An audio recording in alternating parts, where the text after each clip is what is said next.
आज के Facebook live कार्यक्रम में पुनः सभी का स्वागत है।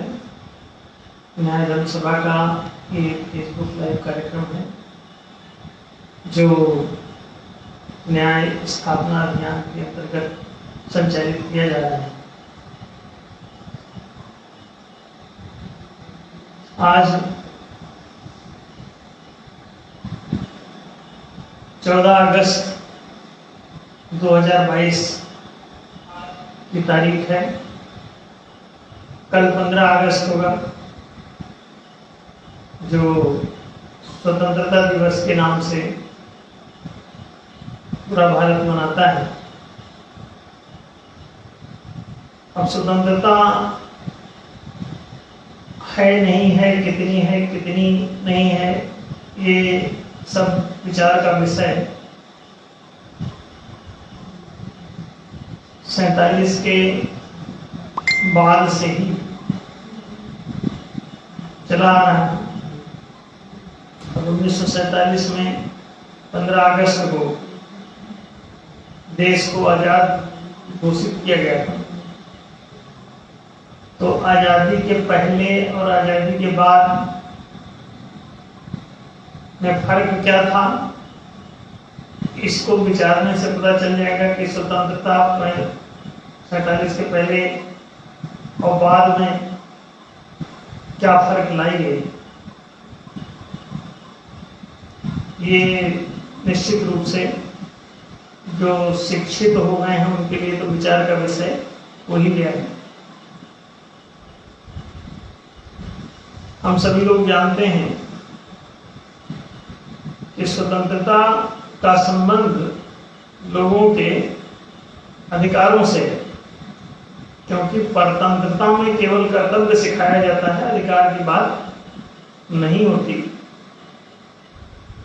अधिकारी जो है वो मालिक वर्ग होता है और गुलाम वर्ग कर्मचारी होता है। ये मूल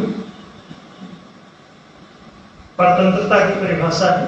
यह गुलामी की स्थिति, पराधीनता की स्थिति का वर्णन है।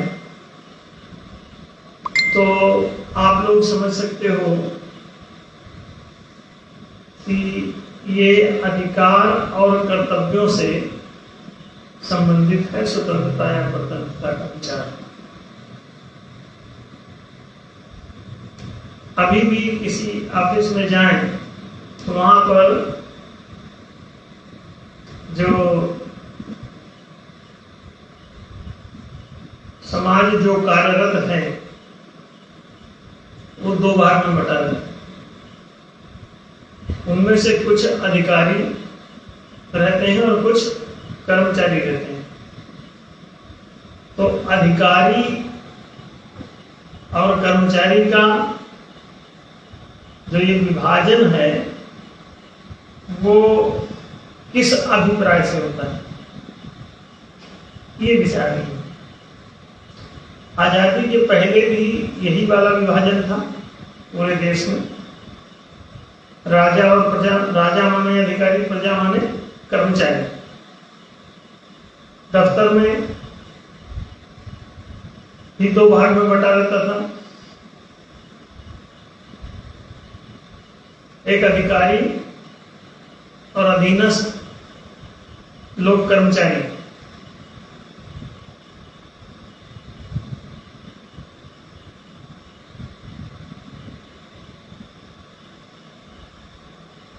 तो एक अधीन बनाए रखता था, एक अधीन रहता था। इसे आप अधिकारी और कर्मचारी भी कह सकते हैं और इसे आप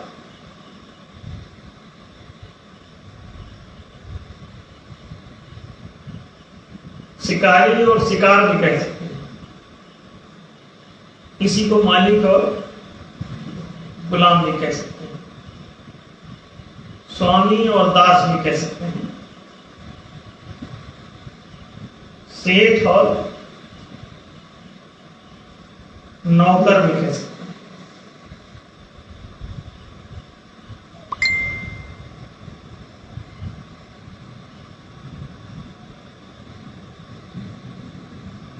जमींदार और मजदूर भी कह सकते हैं।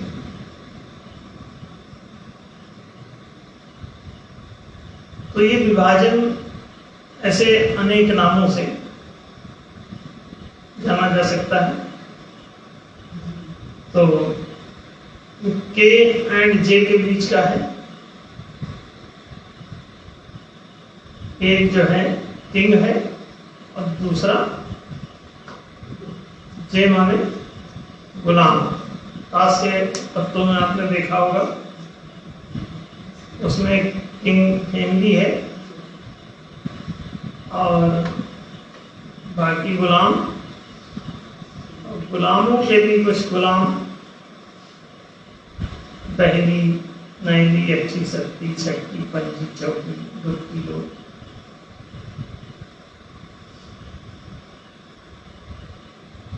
तो ये ताश के पत्तों का खेल आपने देखा होगा। ये सभी जगह दो भागों में सब बटे हुए। तो आजादी के पहले का सिनारियो यही था। पूरा परिदृश्य ऐसा ही था कि दो भाग में लोग बटे हुए थे। किसी भी दफ्तर में स्टाफ दो भाग में बटा रहता था, अधिकारी और कर्मचारी। माने एक अधिकार धारण करेगा, एक कर्तव्य धारण करेगा। जो कर्तव्य जिसको सिखाया गया है उसको नौकर, दास, गुलाम, मजदूर, अधीनस्थ, परतंत्र,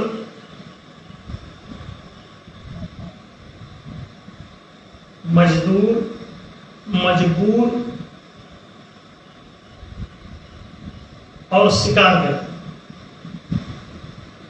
और जो अधिकारी है वो शिकारी है, वो इनका सबका दिन भर शिकार करता है, इनको मुर्गा बनाया रहता है। तो ये जंगल में ऐसे ही है, एक शिकारी एक शिकार, दो पक्ष रहते हैं। और मजे की बात यह है इसमें कि इन दोनों पक्षों में जो शिकारी पक्ष है वो हमेशा अल्पसंख्यक होता है, और जो शिकार पक्ष है हमेशा वो बहुसंख्यक होता है। किसी भी जंगल में आप देख लें कि जो शिकार करने वाला है वो अल्पसंख्यक, उसकी संख्या हमेशा कम है। मानव समाज में भी अगर जंगल राज रहता है तो इसमें भी अल्पसंख्यक और बहुसंख्यक में शिकारी और शिकार बटे रहते हैं, मालिक और नौकर बटे रहते हैं, शाह और गुलाम बटे रहते हैं, सेठ और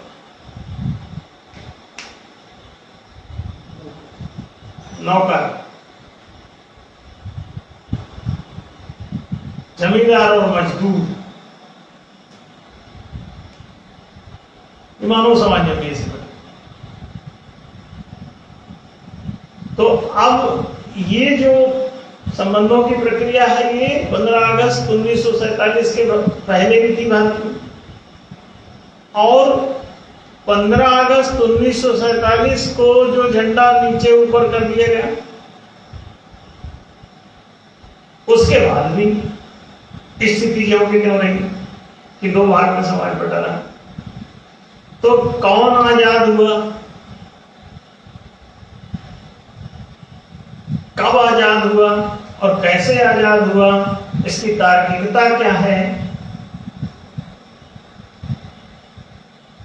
यहां का जो राज्य वर्ग था, मालिक वर्ग था, सेठ वर्ग था, जमींदार वर्ग था, वो तब भी अंग्रेजों के साथ था।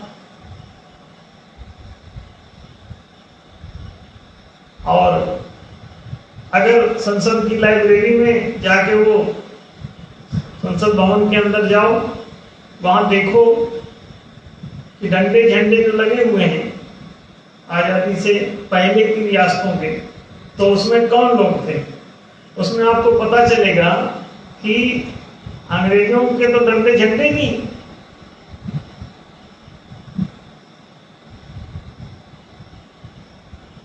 तो जब अंग्रेजों के या मुगलों के डंडे झंडे नहीं है उसमें ज्यादा, तो फिर राजा लोग कौन थे? सब हिंदू हिंदुस्तानी।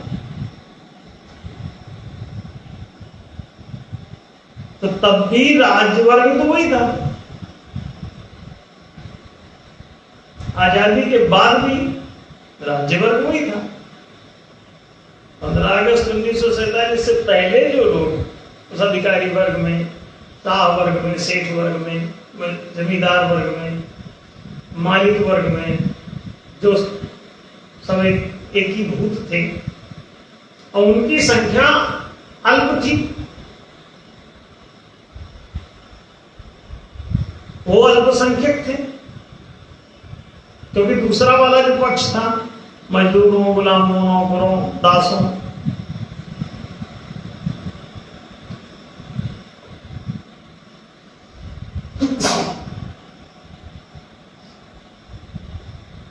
वो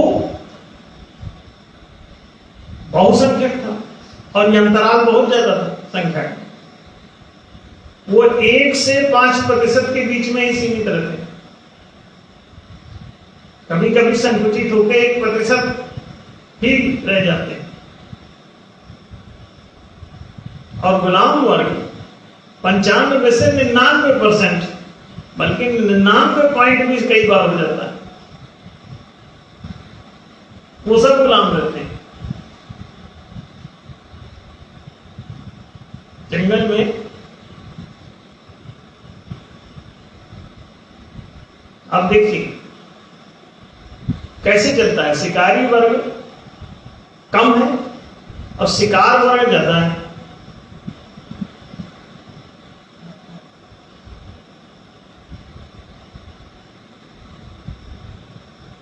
लुटेरों डकैतों के गिरोह हमेशा अल्पसंख्यक होते हैं। लुटने वाले गांवों, बस्तियों या शहरों जो लुट रहे हैं उनकी संख्या बहुत ज्यादा है।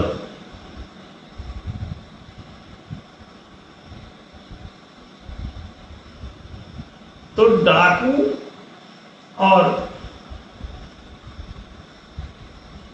साधु माने दुर्जन और सज्जन,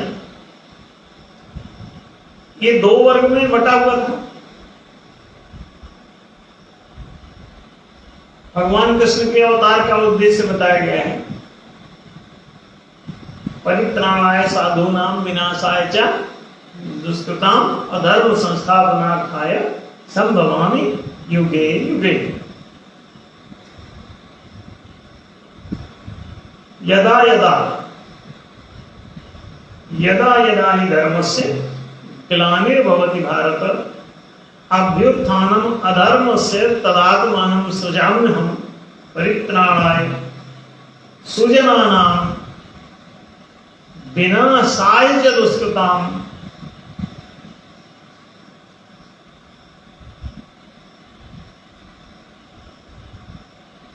धर्म संस्थापनार्थाय संभवामि युगे युगे।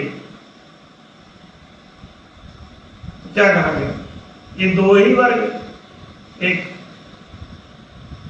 डाकू वर्ग, एक साधु वर्ग, माने दुर्जन वर्ग, एक सज्जन वर्ग, एक सुकृता नाम और एक दुष्कृता नाम, सत्कृता नाम और दुष्कृता नाम, सुकृता नाम और कुकृता नाम।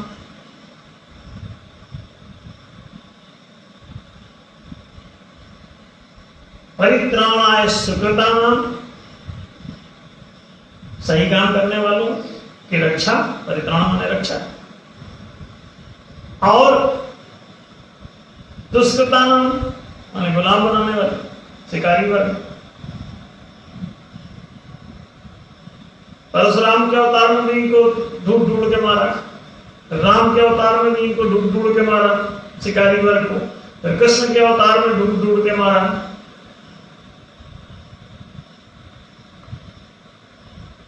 समाज बारंबार ये दो भाग में सुकृत और कुकृत में बट जाता है, शिकारी और शिकार के बीच में बट जाता है। शिकार कौन? बहुसंख्यक जो भोले भाले लोग हैं, और जो अल्पसंख्यक जो दुष्ट वर्ग है। तो दुष्टों और शिष्टों के बीच में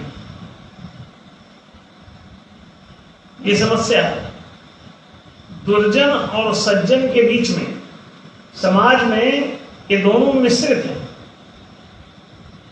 कृष्ण का वचन है भगवत गीता में, एक बार आगे और अगले अध्यायों में, क्या? दौ भूत सर्गौ लोके अस्मिन् दैव आसुर एव च। इस संसार में, अस्मिन् लोके, इस संसार में, इस मनुष्य लोक में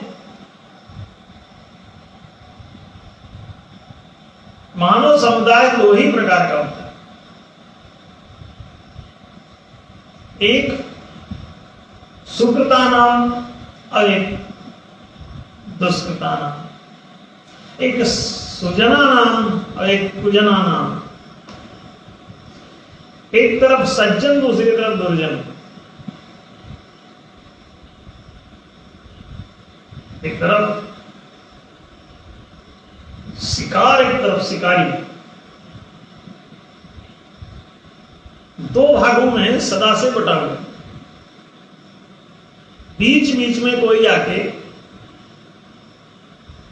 इन दुर्जनों के चंगुल से सज्जनों को छुड़ाता है और इनको कर्मचारी की जगह अधिकारी बनाता है।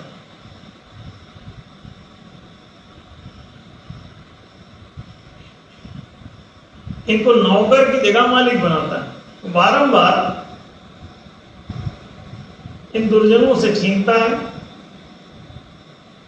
और सज्जनों को उसका मालिक बनाता है। तो सारी कृषि संपदा, सारी वाणिज्यिक संपदा, सारी राज्य संपदा, सारी दिव्य संपदा, मठ मंदिर गुरुद्वारा चर्चा की, ये सब दुर्जनों के कब्जे में चला जाता है बार-बार। वो लोग मालिक बन जाते हैं इन संसाधनों के। इन संसाधनों का ही जो मालिक रहता है उसी को मालिक वर्ग कहते हैं। और जो इन संसाधनों से जो वंचित कर दिया जाता है वो गुलाम हो जाता है। गुलाम होना उसकी मजबूरी भी होती है। तो जो मजबूर है वही मजदूर बनता है। अगर संसाधनों का स्वामित्व तो उसके पास हो तो वो मजदूरी क्यों करने जाएगा? वो तो मालिक की तरह जाएगा ना, उन्हीं संसाधनों पर, उन्हीं जमीनों पर, उन्हीं दुकानों पर, उन्हीं फैक्ट्रियों में, उन्हीं दफ्तरों में, उन्हीं कंपनियों में मालिक की तरह वो उपस्थित होगा।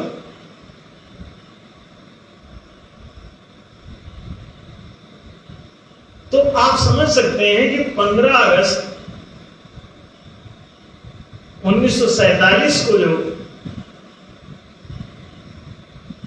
आजादी की घोषणा हुई, आजादी मनाई गई, मिठाई के डब्बे बांटे गए, झंडे उठाए गए, झंडा ध्वजारोहण किया गया, वो सब एक मालिकों द्वारा आयोजित उनके अपने हितों के लिए एक कार्यक्रम है। अंधा बांटे रेवड़ी, अब खुद से खुद को देख, और दाएं से बांटत फिरे और बाएं से धर ले। वो दाएं हाथ से बांटता है और बाएं हाथ से वापस दूसरे जेब में रख लेता है। दाएं हाथ से किसको देता है? अपने बाएं हाथ को।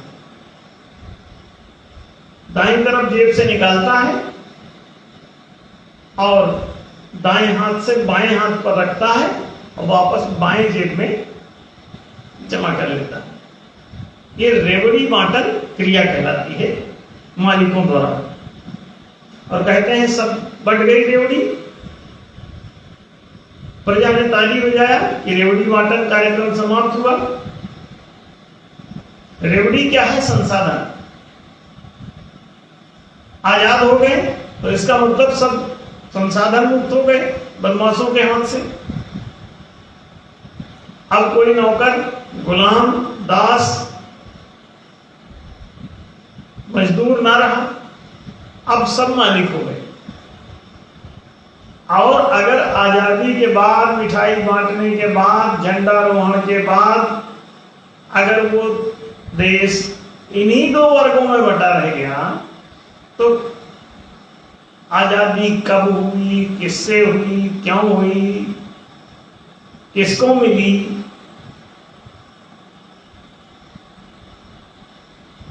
अगर उन्हीं को आजादी मिली है जो पहले से ही अंग्रेजों के साथ आजाद थे और राजा थे, उन्हीं के डंडा झंडा लगा हुआ है। अंग्रेज गए फिर राजा बन गए। अंग्रेजों के टाइम पे भी राजा रहा, मैंने आजादी के पहले भी वो राजा थे, आजादी के बाद भी राजा थे। तो आजादी किसने दी, किसको दी, किसको मिली? अब आजादी में हुआ क्या था? घटना क्या घटी थी? ये कैसे पता चलेगा? गुलाम, नौकर, मजदूर, शिकार, तब भी जो थे जितने प्रतिशत लोग, उतने ही उसके बाद भी। मालिक तब भी उतने थे आजादी के पहले, मालिक तब भी उतने प्रतिशत आज भी। 100% में से 1 से 5% मालिक लोग हैं, सेठ लोग हैं, जमींदार लोग हैं, जिनमें माओवादी, मार्क्सवादी, लेनिनवादी,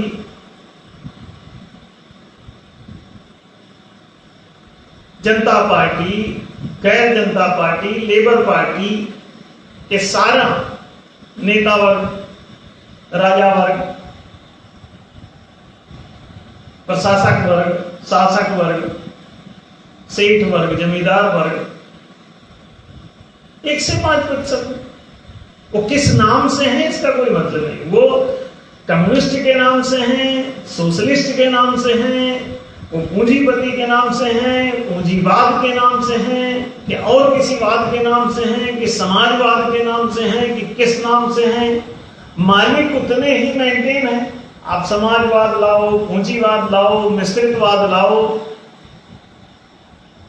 साम्यवाद लाओ, हंसिया हथौड़ा लाओ, साइकिल लाओ, हाथी लाओ, घोड़ा लाओ, कमल लाओ, पंजा लाओ, जो भी ले आओ, रहते तो मालिक उतने ही हो, बाकी को गुलाम रखते हो। तो आजादी उसके 15 अगस्त के पहले भी यही रेशियो था, 15 अगस्त 1947 के बाद भी वही रेशियो है। अब कौन बैठा है, जूते कौन मार रहा है, मालिक कौन बना रहा है, इससे क्या फर्क पड़ता है? 95 से 99% तक लोगों के पीठ में लाठियां तब भी पड़ती थी, गालियां तब भी पड़ती थी, गुलामी तब भी उनके साथ थी, गुलामी आज भी उनके पास है।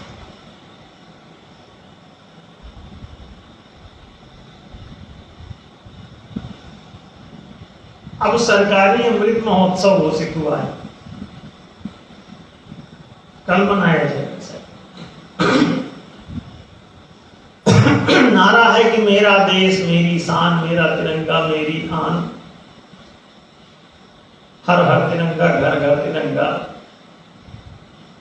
अब हजारों करोड़ रुपए इस पे बर्बाद हो जाएंगे हफ्ते भर में। ये इकोनॉमिक्स की दृष्टि से ये नॉन प्रोडक्टिव एक्सपेंडिचर है। जो समोसा खा के समाप्त कर देने के समान है, जिसकी कोई उपयोगिता नहीं रह जाने वाली। ऐसा विनियोग जो व्यय हो जाता है उसको नॉन प्रोडक्टिव इन्वेस्टमेंट कहते हैं। तो वो इन्वेस्टमेंट के बजाय वो उपभोग की श्रेणी में चला जाता है।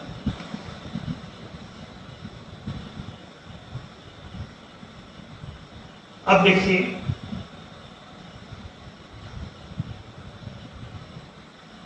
ऐसे कोई भी व्यय 5 किलो गेहूं, मिड डे मील, 4 किलो चना, दाल, तेल, साइकिल, कन्याधन,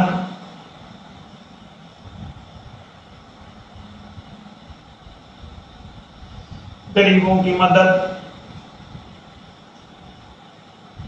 ये जितना भी आप कर रहे हैं वो सब कहां जाता है? Non productive. अब प्रोडक्टिव में क्या है? मिड डे मील के बजाय इनको उनके बाप को रोजगार दे दो। बच्चों को मिड डे मील क्यों दे दो? बाप गरीब है इसलिए, तो गरीबी का कारण बेरोजगारी है, उसको रोजगार दे दो। रोजगार क्या है? यही जो मिड डे मील में पैसा दे रहे हो, इसको रोजगार के लिए पूंजी के रूप में प्रदान करो। आप उनको समोसा दे सकते हो, रोटी दे सकते हो, तो उसी पैसे को रोजी के नाम से क्यों नहीं देते हो? साल भर में जितनी उनकी रोटी लेने वाले उसको जोड़ो और एक बार में दे दो, वो जाके अपनी चाय की दुकान खोल लेगा, किराने की दुकान खोल लेगा, उसको एक दुकान बना के दे दो, उससे कम खर्चे में ही रोजगार हो जाएगा। अब बिना खर्चे का ही होगा, क्योंकि वो आप उसको लिक्विडिटी के रूप में दो, ऋण के रूप में दो, ब्याज की जरूरत नहीं है, निर्ब्याज ऋण प्रदान करो। निर्ब्याज उधारी कहो, उसे उधारी कहो ऋण के बजाय। There is no need of any type of interest on that employment amount. Capital के रूप में आप उसे प्रोवाइड करो, आप कंज्यूमशन के रूप में क्यों देते?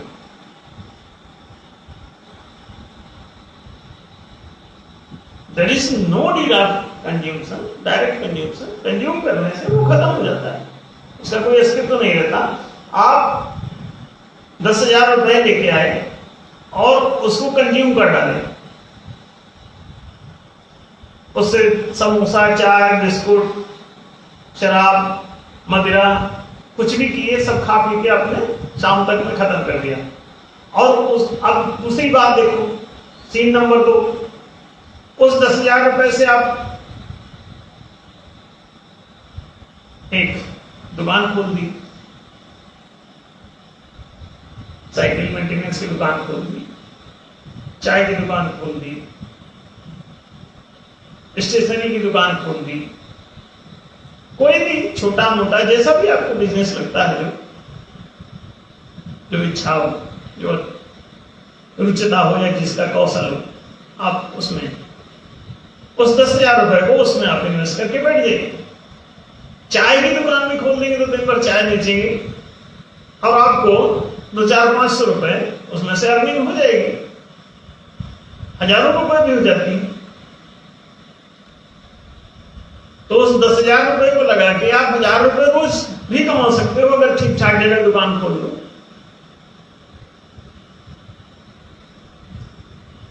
आप उस 1,000 रुपए की इनकम से आप अपनी रोटी खरीद सकते हो, गेहूं खरीद सकते हो, आटा खरीद सकते हो, चावल खरीद सकते हो, रोज के लिए खरीद सकते हो। और वो 10,000 रुपए जो कि तो दुकान के रूप में आपके पास बने रहेंगे और बल्कि अर्निंग का स्रोत बन जाएंगे। तो ये क्या हुआ? Productive investment. This is called productive investment. और यदि वो खा पी के खत्म कर दिया 10,000 रुपए, उससे दुकान नहीं खोला, तो वो हो जाएगा नॉन प्रोडक्टिव इन्वेस्टमेंट, बल्कि नॉन प्रोडक्टिव एक्सपेंडिचर बोलना ज्यादा अच्छा होगा। वो एक्सपेंडिचर एक्सपेंस है, आप उसको एक्सपेंड करने जा रहे हो, खर्च करने जा रहे हो, व्यय करने जा रहे हो, व्यय वेस्ट हो जाता है। आपने कोल्ड ड्रिंक पिया और आप 100 रुपए का बॉटल खरीद के लाए कोल्ड ड्रिंक का, पी गए, पी के आप 2 बार बाथरूम कराए, 2 बार बाथरूम गए और कोल्ड ड्रिंक खत्म। वो नाली से होकर बह के चली गई। अब नाली में वो न 100 का नोट दिखेगा ना वो कोल्ड ड्रिंक दिखेगी, ढूंढ सकते हो उसको? 100 का नोट मिल जाएगा, नाले में कूदोगे तो बाथरूम की ओर। लेकिन अगर किसी पैसे से आप उस 100 रुपए से कोई सब्जी खरीद के ले आते और उसको किसी कॉलोनी में बेच देते, आप कुछ कैलेंडर खरीद के लाते और उनको बाजार में घूमते घामते बेच देते, बच्चों की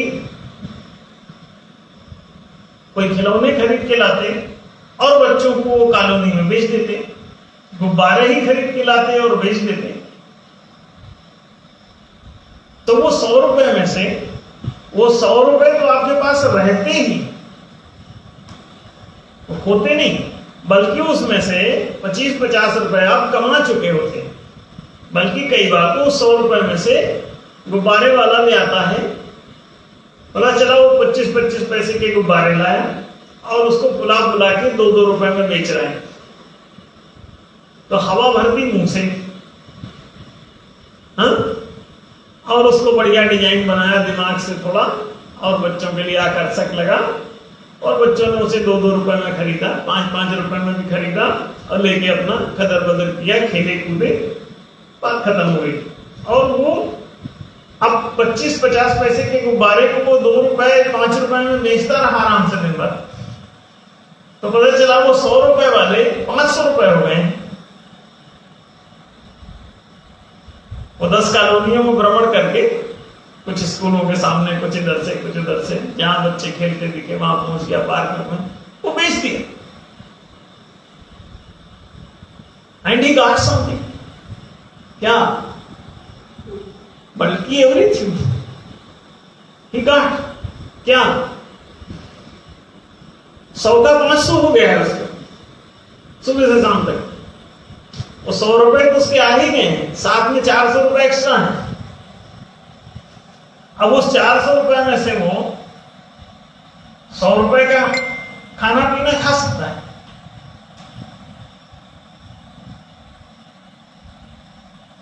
वो जो 100 रुपए उसने गुब्बारे खरीदे थे वो नाली में नहीं बहे, वो बाजार में बहे और बाजार से होके जेब में घुस गए और ढूंढने से मिल गए। कहां मिले? जेब के अंदर। वो जो 100 सुबह गए थे वो ऐसे घूम के बाजार से आके जेब में घुस गए। And he got something 400 plus.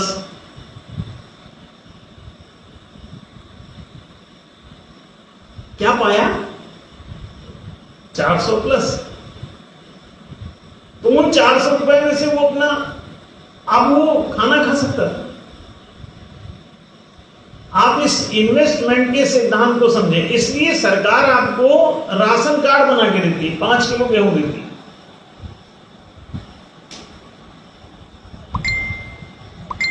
झंडा देती है, झंडे के साथ साथ डंडा भी देती हो कि डंडा नहीं दिया, केवल झंडा दिया, डंडा अपना लगा दो, बढ़िया। वैसे भी उनके झंडे में डंडा तो अपना ही लगा देते। अब गाना गाओ, मेरा देश मेरी शान, मेरा तिरंगा मेरी आन,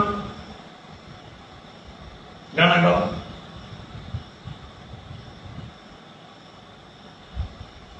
राशन कार्ड मिला है, झंडा मिला है फ्री का, 5 किलो राशन प्राप्त किए हो, 5 किलो प्रति यूनिट की दर से खाओ पियो घूमो मस्त रहो। 6 यूनिट है घर में तो 5 छक्का 30 गेहूं सफाचट खाए पिए, महीने भर बाद किसी नाली में ढूंढने जाओगे तो 6 किलो गेहूं नहीं मिलेगा, कहां गया? टॉयलेट गए, काम खत्म। इधर गेहूं मिड डे मील खाया, काम खत्म। उसी पैसे को आपको वो नगद देंगे और नगद के भी बजाय जो उससे खरीदा जाता है वो चीज खरीद के देंगे ताकि कोई शंका ना रहे कि तुम कहीं उससे धंधा ना कर लो। बीच में तुम कैलेंडर बेचने लग जाओ, तुम गुब्बारे बेचने लग जाओ उस पैसे से लेके, नहीं नहीं नहीं, तुम नंगे रहो, कैपिटल ना बना लेना। मालिक कभी नहीं चाहता कि तुम्हारे पास से रिसोर्स जाए, तो ही विल कीप रिसोर्स।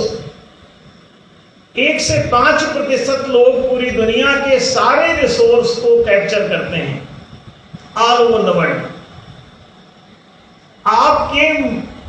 अब आपको अनपढ़ रखते हैं ताकि आप मूर्ख रहें, तो आपको पता ही ना चले कि आपके नीचे के रिसोर्स निकाल लिए जाते हैं।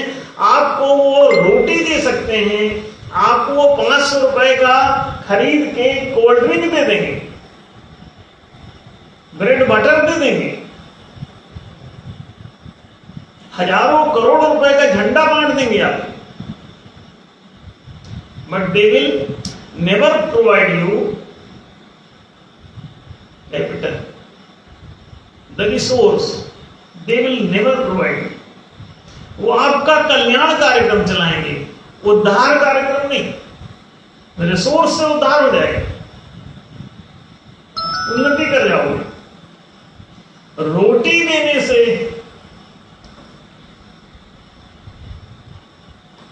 तुम बर्बाद हो जाओगे। रिसोर्स मिल गया तो तुम फिर से हाथ फैला के खड़े नहीं होगे, और हाथ फैला के खड़े नहीं होगे तो रोटी देने वाले को तुम ओट कैसे दोगे?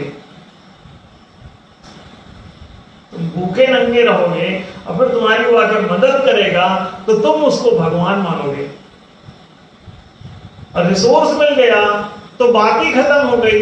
अगर पिछली सरकार ने दे दिया है तो आगामी आने वाली किसी सरकार का एहसान तुम्हारे पास किस विधि से आएगा?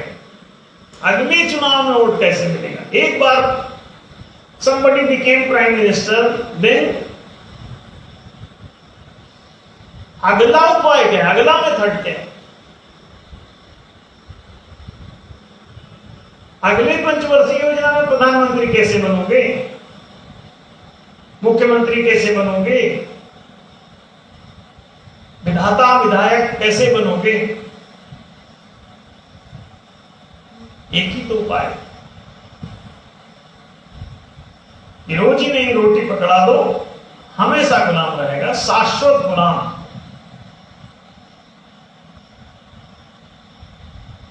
घोर जंगल राज, इसीलिए जंगल राज में रिसोर्स नहीं दिया जाता।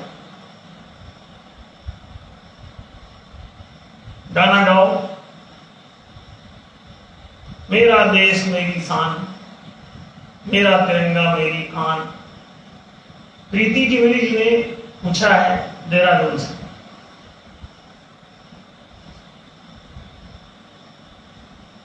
न्याय सभा की प्रदेश अध्यक्षाएं कहती हैं कि मेरा देश मेरी शान, मेरा तिरंगा मेरी जान। लेकिन क्या आजादी के 75 वर्ष बाद भी देश की जनता को उसके अधिकार मिल पाए हैं? क्या अमृत महोत्सव ऐसी स्थिति में मनाया जाना सार्थक होगा जब देश की जनता अनेक समस्याओं से जूझ रही है? न्याय धर्म सभा इस सरकारी अमृत महोत्सव को किस रूप में देखती है इस स्वतंत्रता दिवस को?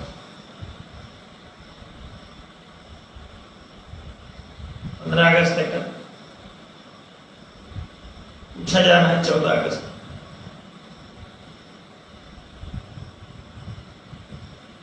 कितनी सार्थकता है जो सरकार ने अमृत महोत्सव स्वतंत्रता दिवस पर मनाने का फैसला किया। 14 था, घर घर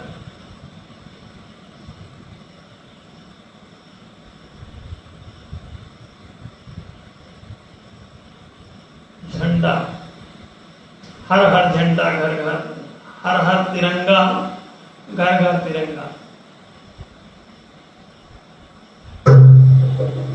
तिरंगा लगाना,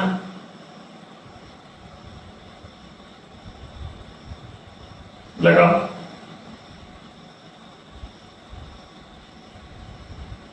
तुमको पता रहे कि तुम स्वतंत्र हो, नहीं तो तुम सोचने लग जाओगे गुलाम। इसलिए हर साल मनाते रहो इसको। तुमको याद बार बार दिलाया जाता है कि तुम भूल न जाओ कि तुम आजाद हो। क्यों? आजादी की कोई सीन ही नहीं दिख रही, तो भूलना तय है। तो उस भूल से बचने का एक ही रास्ता है कि तुम हर साल इसे याद करो 15 अगस्त। और ये भी ख्याल रखो कि झंडा ऊंचा रहे हमारा। केवल इतने गुलाम तुम रहो ऐसा भी नहीं, बाकी देश भी इस झंडे के नीचे आ जाए। विजयी विश्व तिरंगा प्यारा। ये तिरंगा जो है गुलाम, थोड़े से गुलाम से संतुष्ट कोई होता नहीं। सिकंदर को चाहिए पूरी दुनिया पर कब्जा। विजयी विश्व तिरंगा प्यारा, पूरी दुनिया को हराना है इस तिरंगे के द्वारा।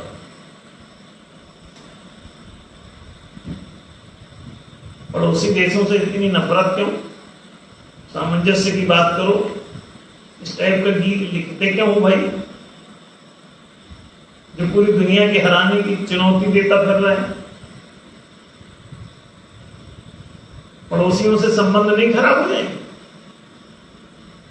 वो देश भी जुट गए तो अगर उन्होंने ईसाई, मुसलमान और यहूदी अब मिलके जा रहे हैं अब्राहमी धर्म बनाने। अब तुम हिंदू एकता का नारा लगाओ, बौद्ध, जैन, सिख और बाकी सब मिलकर के तुम उन दोनों तीनों को छोड़ करके बना लोगे एक अपना संग्राम संगठन। तो वो कह रहे हैं फिर हम भी बना लेंगे। तो वो तीनों एकजुट होने के लिए एक अब्राहमी धर्म बना रहे, उसका एजेंडा बना लिया उन्होंने। अब कह रहे हैं कि जब ये हमको हराने की योजना बना रहे हैं तो बोले हम भी तैयारी कर लें, तो वो भी तैयारी कर रहे हैं।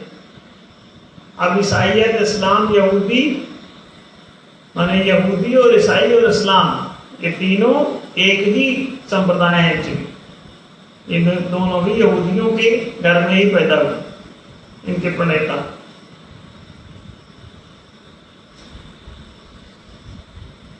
यहूदियों के बीच में सही बात बोल दिए थे दोनों, इसलिए इनको बाहर कर दिया था यहूदियों ने। सही बात क्या बोली कि भाई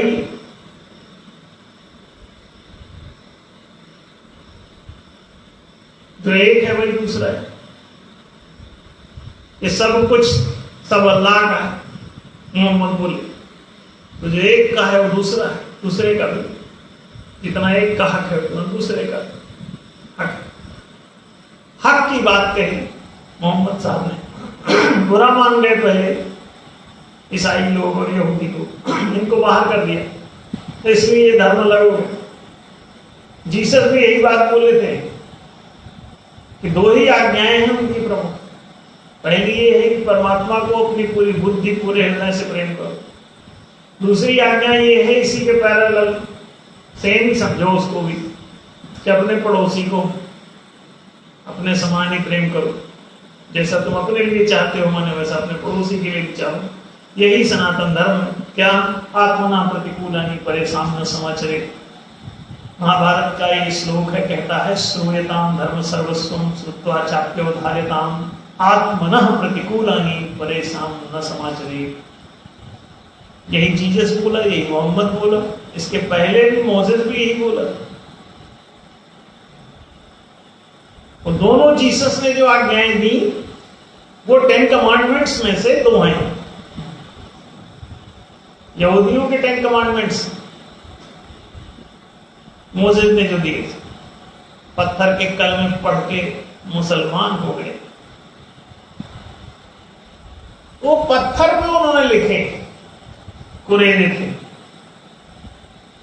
10 कमांडमेंट्स। कुछ लोग मान गए, कुछ नहीं माने, भाग गए।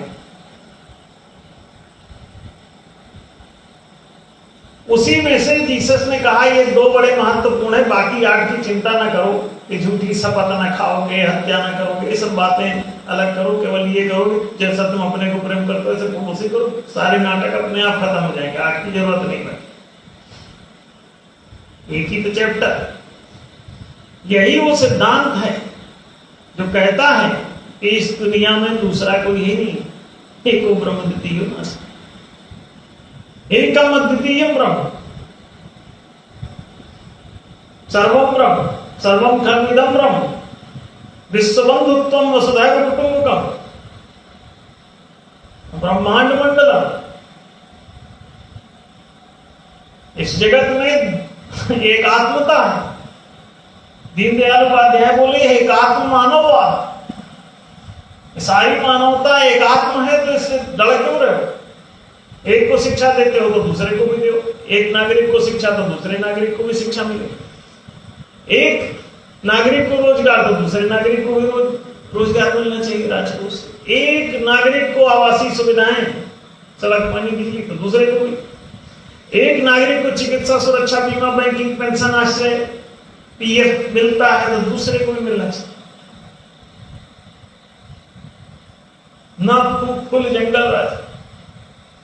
1 से 5% आदमी सारे हिताधिकार अपने पास रख चुका है और वो बन गए अधिकारी, तुम बने फिरो कर्मचारी हो, बन गए मालिक, तुम बने फिरो मजदूर हो, बन गए कोटेदार, तुम बनो कुत्ता,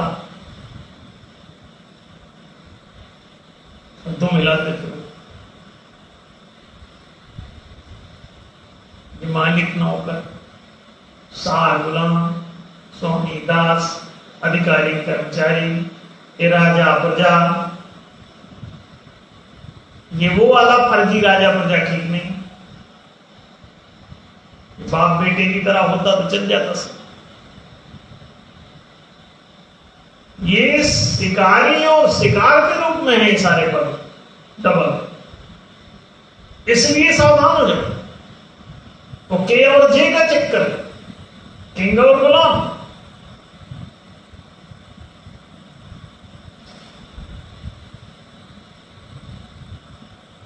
तो देख लें,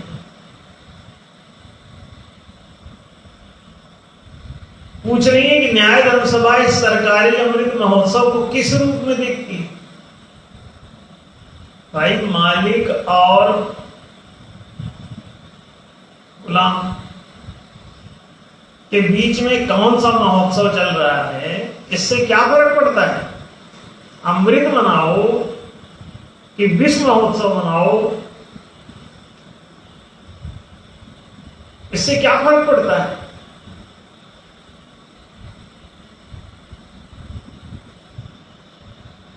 शिकारी और शिकार के बीच में अमृत महोत्सव चल रहा है।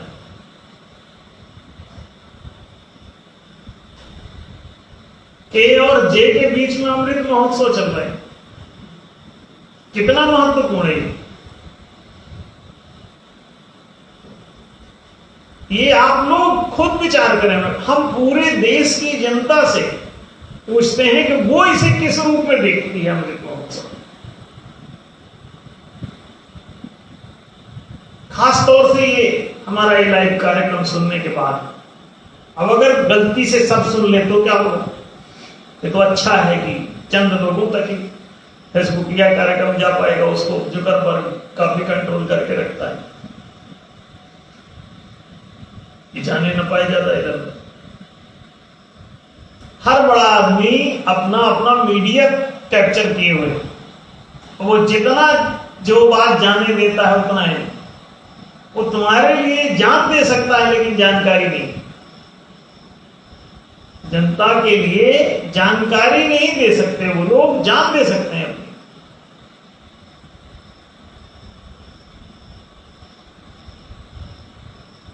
अगर जानकारी देने की बात आ जाती तो क्रांति थी। वो लोग तुम्हारे लिए मर सकते हैं, तुम्हारे लिए गांधी जी मर सकते हैं, इंदिरा जी मर सकती है, तुम्हारे लिए कोई भी मर सकता है। इतने सारे लोग शहीद हुए हैं, आजादी ऐसे थोड़ी मिल गई।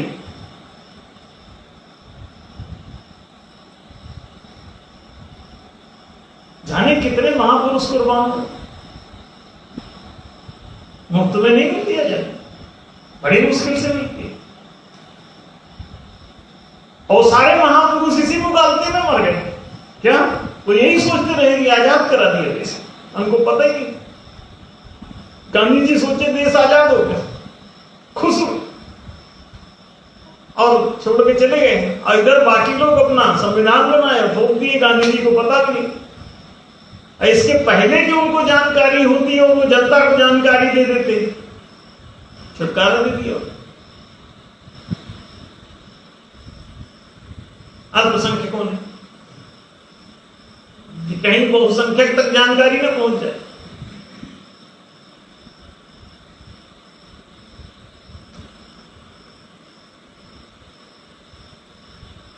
ये आजादी हुई नहीं, नहीं तो फिर कैसे? अगर गांधी जी एक बार कह देते कि आजादी अभी हुई नहीं है, ठहरो ठहरो, अंग्रेज चले गए हैं बस। स्थिति क्यों की क्यों? अधिकारी और कर्मचारी में बटे हुए हो, मालिक और नौकर में बटे हुए हो, तो आजादी कहां हुई? जब तुम शिकारी और शिकार में बटे हुए हो तो आजादी कहां हुई? शिकार आजाद हुआ और मालिक तो पहले भी अंग्रेजों के साथ भी आजादी था, वो शिकारियों के लिस्ट में था, शिकारियों के सूची में था, तब भी वो पेस्ट्री वाले थे, तब भी वो मालिक वर्ग में थे। वो अब भी आज भी वो लोग सब मालिक वर्ग में, सारे जमींदार आज उसी मालिक वर्ग में। अब कुछ जो नहीं थे और उस मालिक वर्ग में चाटुकार उनके बन गए थे, वो भी आज मालिक वर्ग है। अब बाकी को गुलाम बनाए हुए, गुलामों के बीच में से जो उनके साथ घुस गए, मालिकों की चाटुकारिता में चले जाने पर वो भी मालिकों की लिस्ट में शामिल हो जाता है। जो जिसके साथ चिपक जाता है वो वही हो जाता है। यही सिद्धांत है। संगति से गुण होता है। जो जिसकी मालिकों की संगति में जो चला गया, घुस गया, उनकी चाटुकारिता में लिप्त हो गया, तो वो मालिक बन जाता है। संगति से गुण होता है। शिकारियों की संगत में जो कुत्ता भी रहने लगता है वो भी शिकारी हो जाता है भाई। आराम से शिकार पकड़ने में मदद करता है। क्रांति पिक्चर देख लो, उसे मदनपुरी के रूप से समझ जाओ।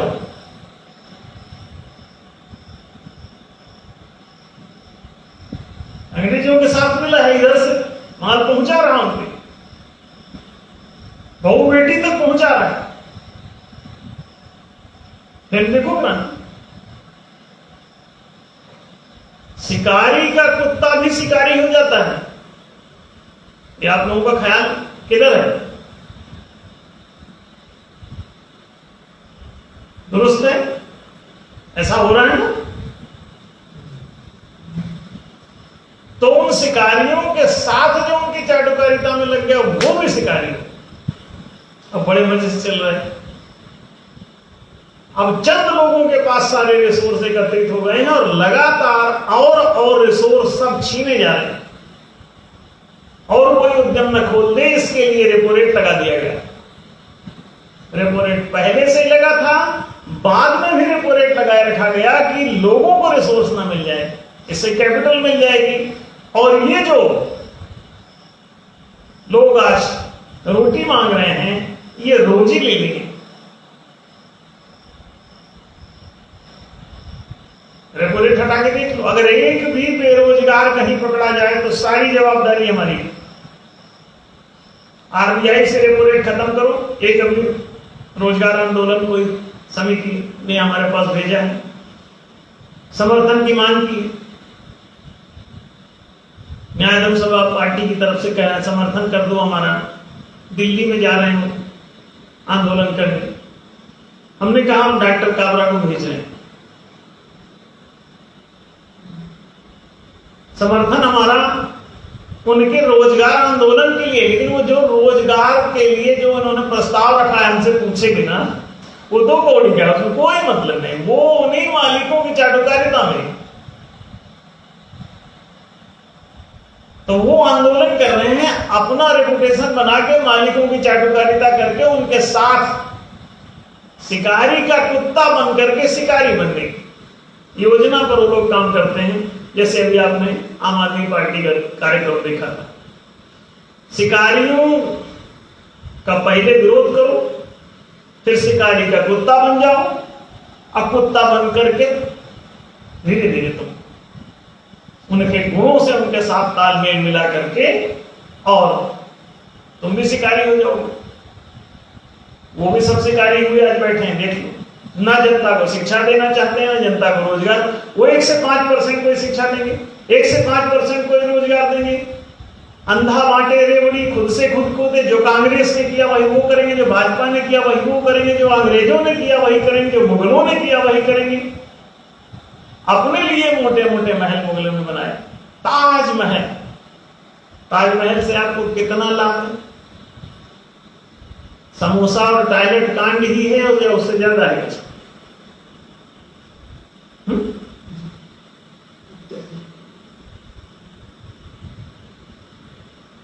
नॉन प्रोडक्टिव एसेट है, नॉन प्रोडक्टिव एसेट इन्वेस्टमेंट है।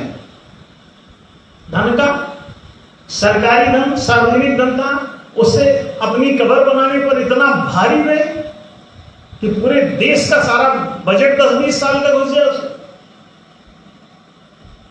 इतनी भारी निरर्थक कब्र, दाम। अरे धक्का मारो इस आदमी को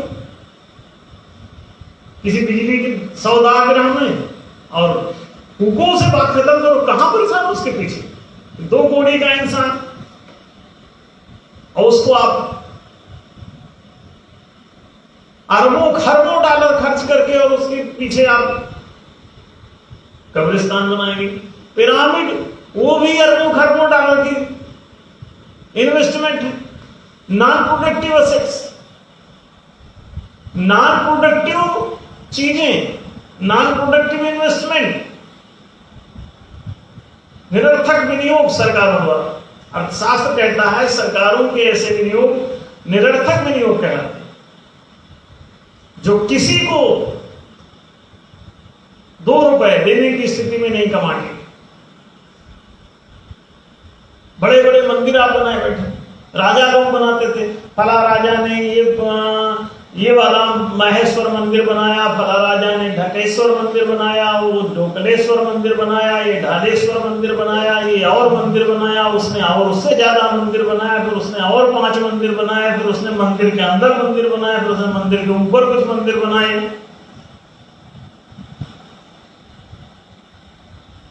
राजा लोग बनाते राजकोष से पैसे। अरे राजकोष से जनता के लिए शिक्षा देने की जरूरत है, रोजगार देने के लिए एम्प्लॉयमेंट फंड बनाओ।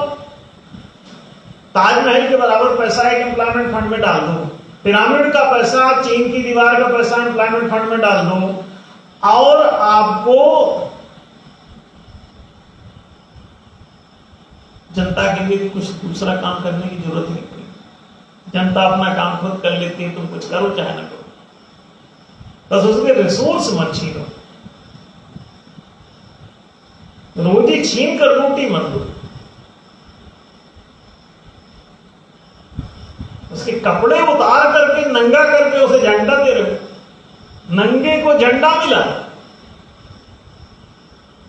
एक नंगा अभी हमारे पड़ोस में झंडा लेके आया, नाम है बुद्ध विलास। वो नंगा उसने झंडा पहन लिया।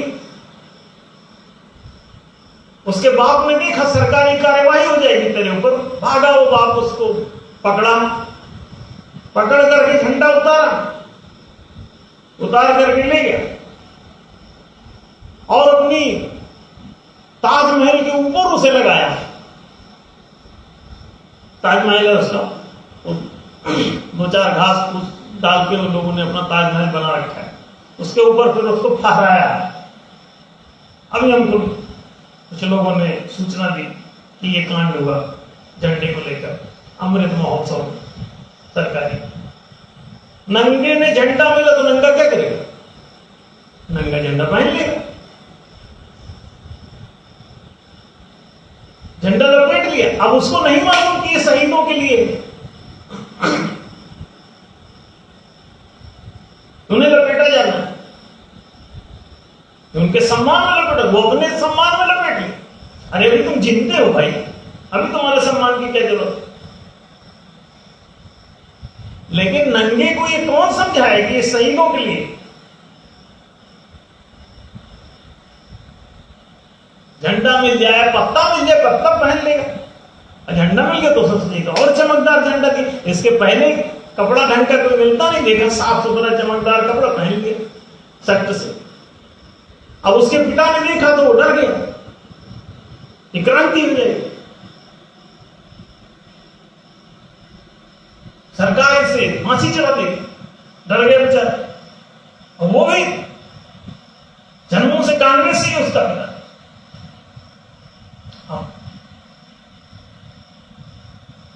भाजपा की तरफ भी एक झुकाव बना रहा, तब भी नंगा था, अब भी नंगा है।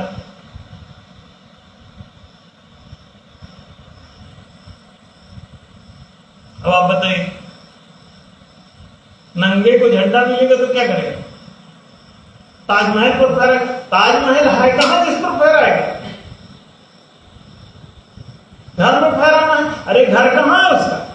उसे तो कपड़े ही नहीं, जिसके तन पर कपड़े नहीं हो मकान उसके पास हो, कहां मकान होगा? सरकारी योजना के तहत सरकार बनवा रही है 1,20,000 की, जाओ एक 20 की बिल्डिंग पर फैला दो। अब बिल्डिंग क्या होगी? एक 10 बाई 20 का ऐसे जगह घेर लो, उसमें घुस जाओ, उस सुअर बाड़े से ज्यादा नहीं, जानवर भी उसमें ना रहे। इतना बढ़िया उसका स्टेटस है मकान का जो बना के सरकार दे रही। जरूरत क्या है बना क्यों दे? उसको पैसा दे दो, रोजगार दे दो, 1,20 उसको रोजगार दे दो ना, उधार। 1,20 मकान का पैसा दे सकते हो, 15-15 हजार टॉयलेट का पैसा दे सकते हो, लेकिन तुम रोजगार के रूप में उसी पैसे को कैपिटल के रूप में नहीं दे सकते। क्यों? आत्मनिर्भर है। वो कहते हैं आत्मनिर्भर भारत बने। एक सरकार ने और नारा दिया था इसलिए, आत्मनिर्भर भारत। क्या? भारत आत्मनिर्भर हो लेकिन नागरिक इसके गुलाम होने चाहिए, ये अर्थ है उसका। भारत आत्मनिर्भर माने वो मालिक लोग आत्मनिर्भर रहे, गुलामों के ऊपर निर्भर ना हो जाए।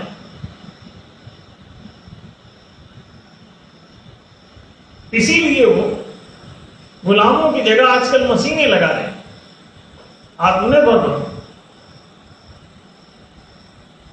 उनका शेर भी आजकल दांतों दरातों का बनाते हैं, इसीलिए चित्र में तमाम गियर लगे उसमें, तो गियर बॉक्स टाइप का शेर बनाए। आत्मनिर्भर भारत, गियर बॉक्स भारत। अगर रोजगार मिल जाए तो गुलाम लोग आत्मनिर्भर हो जाएंगे। दिक्कत यह है कि घर में झाड़ू कौन मारेगा, बर्तन कौन मांजेगा? अगर तुमको आत्मनिर्भर कर दिया, नागरिकों को नहीं, नागरिक नहीं, मालिक लोग। और वो अपने को मालिक जितने भी हैं, भारत के नागरिक, उनको कोई नागरिकता में कोई रस नहीं, वो सब विदेशों की नागरिकता पहले से लिए।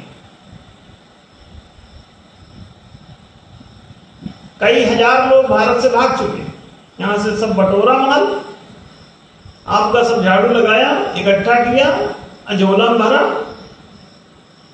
और फकीरों का क्या देश,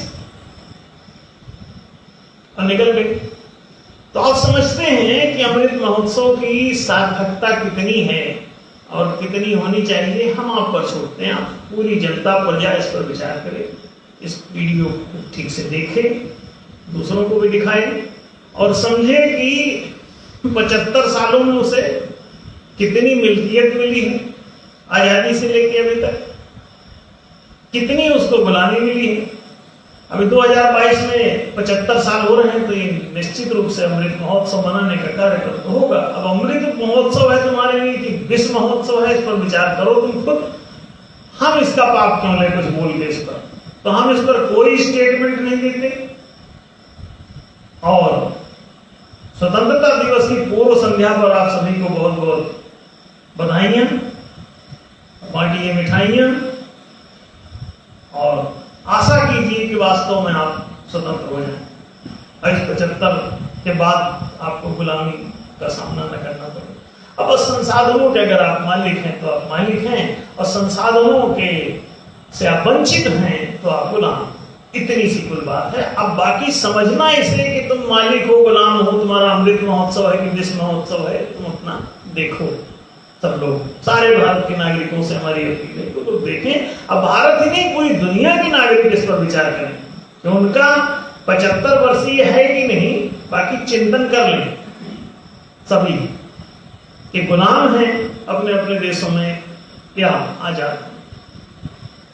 इसलिए हम अपनी बात यही आप सबके तर्क और विचार के लिए छोड़ करके हम कोई स्टेटमेंट नहीं देते इस पर, क्योंकि सरकार ने सबके लिए दे ही रखी है। सारी सरकारों ने 75 साल से दे रही, हर पार्टी ने आपको आजादी बनवाया है, तो किसी पार्टी की कोई गलती कैसे हो सकती है, और सब चोर कैसे बोले जा सकते हैं एक साथ। इसलिए वो सब साहूकार हैं, वो सब शिकारी वर्ग हैं, और आप लोग समस्त शिकार वर्गों को, दुनिया, देश ही नहीं पूरी दुनिया के शिकारों को हमारी तरफ से पूरी आजादी की बधाई।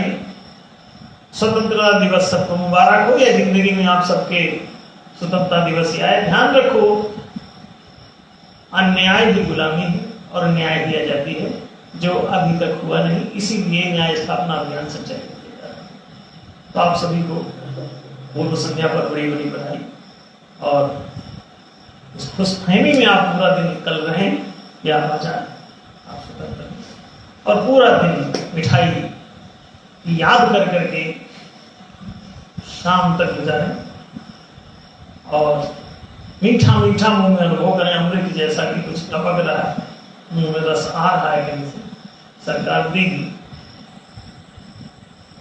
2-4 लीटर आपको भेजेगी कोल्ड ड्रिंक टाइप का अमृत, पियो और मस्त रहो, और इस मुगालते में खुश रहो कि तुम आजाद हो, तुम स्वतंत्र हो, तुम मस्त हो। लेकिन न्याय की आजादी है, अगर न्याय सुलभ हो जाए तो तुम गुलाम नहीं रहोगे और वो मालिक नहीं रहेंगे, दोनों समान नागरिक हो जाओगे। संविधान भी यही कहता है। संविधान की हत्या कर करके सभी सरकारों ने आपके सिर पर तांडव नर्तन किया है, आपको दास तुल्य रखा है। संविधान ने तो आर्थिक न्याय, सामाजिक न्याय, राजनीतिक न्याय का आपको प्रस्तावना दिया, उद्देशिका दी, संविधान में रखा। लेकिन इस उद्देश्य को सरकार तो जिंदी है ना, जिंदे लोग हैं वो, डाकू मुर्दे नहीं होते।